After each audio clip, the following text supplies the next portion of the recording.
Good morning, Year 1. I hope you are okay and welcome to today's English lesson. Now, today we're going to retell the story of We're Going on a Bear Hunt, but it's not going to be We're Going on a Bear Hunt because can you remember yesterday's lesson when we innovated our character? Can anybody remember what innovated means? Well done, it means that we changed our character. Now, if we've only changed the character, is much of the story going to have changed? Or will it just be the end part? That's right, it's just going to be mostly the end part, isn't it? So we've got to remember most of the original story, but we did like that, We did something like that yesterday as well. We did the actions to the story, didn't we? So maybe if you can remember, if we went through some long wavy grass, if we went through a deep cold river, if we went through some oozy thick mud, if we went through a swirling whirling snowstorm and a tall dark forest, and maybe even a gloomy narrow cave.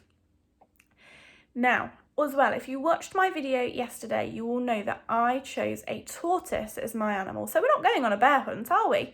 I'm going to go on a tortoise hunt. You might be going on, let me think of some of the ones that I've seen in my class already. I know that Poppy might be going on a lion hunt. I know that Lily might be going on a unicorn hunt. So you're going to choose your animal and you're going to go on that hunt, okay? So for the most part, the story is going to be very similar. So you've got to remember the storyline of We're Going on a Bear Hunt. But then you're going to innovate the story and you're going to change the ending to your character, your animal. So let's get started. There are two different ways that we could do our story maps today. There is one with 3 parts and then there is one with 6 parts. Now the one with 6 parts might obviously be a little bit harder because you've got to think of a little bit more detail to put into your story, but it will help you in the long run because we're going to use these on Wednesday, Thursday and Friday as well. And the more detail that you can put in, the better. But I will leave it up to you and you can choose either the 3-part story map or the 6-part story map. Okay, this is my first story map. Now this is the one with only 3 boxes and I haven't gone into too much detail. What I've said is I've done my title up here, so we're going on a tortoise hunt. So you're going to put your animal in there. In fact, I'd like you to do that now. So can you please pause this video for me and you're going to fill out the title on your sheet, whether or not you've got 3 boxes or if you've got 6 boxes. I would like you to fill in your title. All you need to do is put your animal up here. So we're going on a tortoise hunt, we're going on a lion hunt, we're going on a bearded dragon hunt, whatever your animal is, I want you to pop it in there for me now. Pause the video and then come back for me. Okay, now you've filled in your title, we're going to go on to the beginning. So I filled mine in. I've done a sentence here because I've done the first part of the story of what I might say. So I've said, we're going on a tortoise hunt, we're going to catch a scaly one. I've put in one of my adjectives from yesterday to describe my tortoise. We're going to catch a scaly one. Instead of a big one, like the bear, we're going on a bear hunt, we're going to catch a big one. I've changed my adjective to describe my character. Now, I've introduced the characters here as well because we know that we've got 1 big brother, 2 big sisters, a smaller brother and a baby brother, and we've got the dog. So I've introduced the characters and I've introduced what we're going to do. That's the beginning of my story. The middle of my story, I've kind of put all of the different settings into one. I've put the long wavy grass, the wet deep river, or the deep wet river, sorry. I've got the oozy thick mud, the swirling whirling snowstorm, the big tall forest, and I've got a narrow gloomy cave. So maybe you could put all your settings in the middle part of the story. Then I've done, this looks a bit different, doesn't it?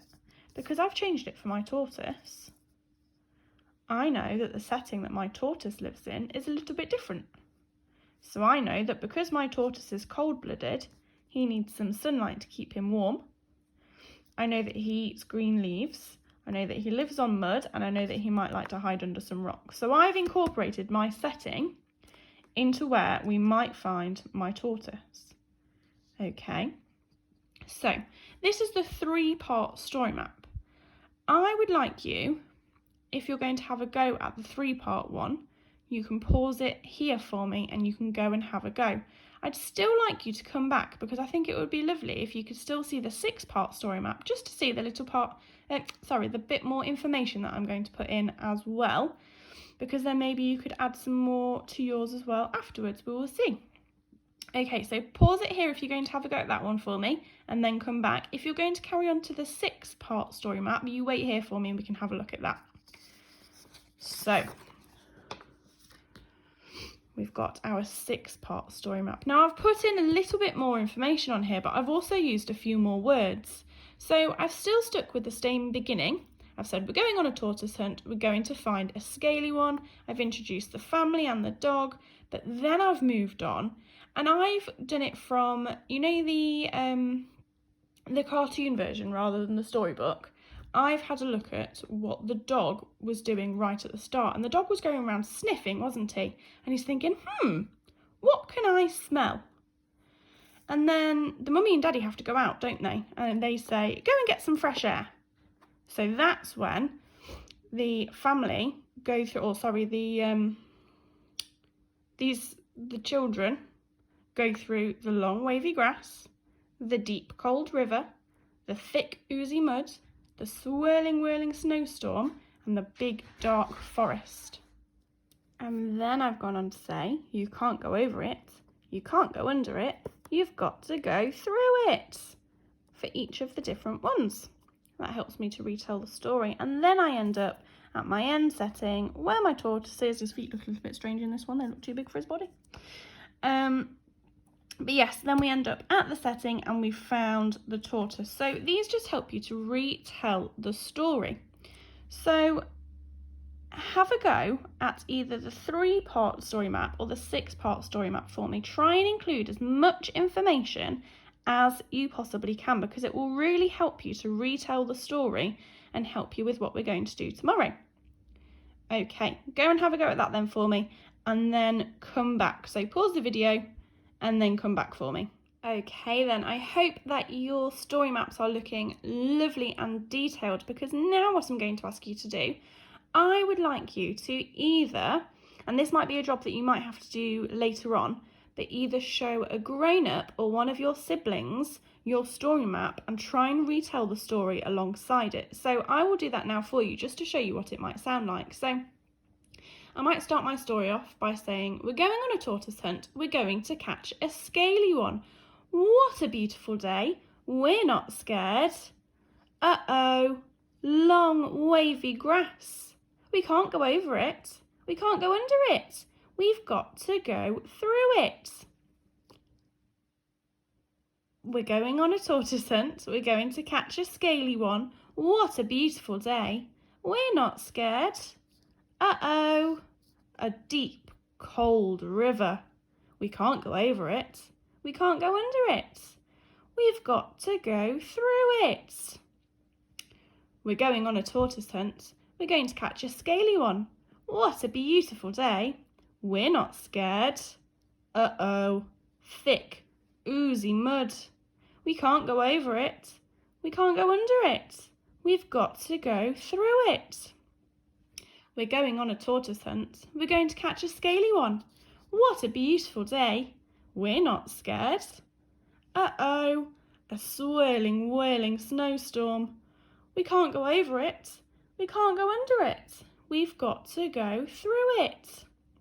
We're going on a tortoise hunt, we're going to catch a scaly one. What a beautiful day, we're not scared. Uh-oh, a tall, dark forest. We can't go under it, we can't go over it. We've got to go through it. We're going on a tortoise hunt, we're going to catch a scaly one. What a beautiful day, we're not scared. Uh-oh, a narrow, gloomy cave. We can't go under it. Sorry, we can't go over it. We can't go under it. We've got to go through it. We're going on a tortoise hunt. We're going to catch a scaly one. What a beautiful day. We're not scared. Uh-oh. A sunny, desert. Sharp claws. Rough skin. A hard green patterned shell. Oh no, it's a tortoise! Run! And obviously, the more detail that you've put into your story map, the easier that your story will be to retell. So, once you've finished either your 3-part story map or your 6-part story map, I'd like you to practice retelling your story so that you can tell somebody at home, either another grown-up that might have been at work or somebody who hasn't been working with you. Maybe you could tell a sibling. Maybe you could either phone or FaceTime video call another relative and tell them your story. I'm sure they would love to hear it. Or even you could video it and you could send it to your teacher, because I'm sure they would absolutely love to see your stories and you acting them out and retelling them verbally from your story map. Now, as I say, we're going to use these tomorrow and Thursday and Friday. So keep hold of them, keep them safe, and keep practicing the retelling of your story. Well done, and I shall see you tomorrow. Bye. I forgot to add, before I say bye, maybe you could go through your story map and add some adjectives as well to make it easier for when you are retelling, so the adjectives remind you, so you can pop those into your sentences. Have a look below the video at a photograph of the one that I've done. I've taken it after I've completed my story map, so you can have a look at the adjectives that I have put in. I'll see you tomorrow. Bye.